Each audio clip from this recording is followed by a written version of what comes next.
વસનના રાજપૂતો હું તમને જેટલા વસન કહું છું એ વસનનું તમે ધ્યાન રાખજો અને એ વસનનું પાલન કરજો.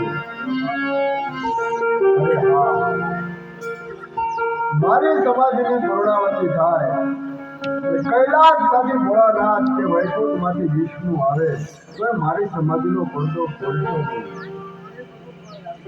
અરે હા, દર અજવાળી બીજના દિવસે મારી સમાધિએ ધૂપ દીપ અને ગુગળનો ધૂપ થશે તો મારી હાજરી હશે.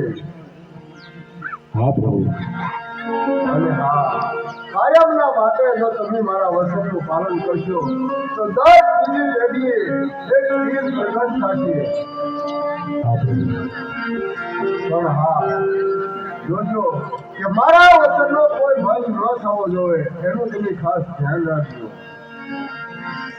અરે હા, મેં તમને જે જે વચન કીધા છે એ વચનનો ખાસ ધ્યાન રાખજો.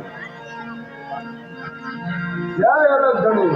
આવી રીતે રામદેવજી બાપા સમાધિના ખાડામાં ઉતરવા જાય છે અને રામદેવજી બાપાએ છેલ્લી વાર હાથનો પંજો ઓછો કરે છે અને ત્યારે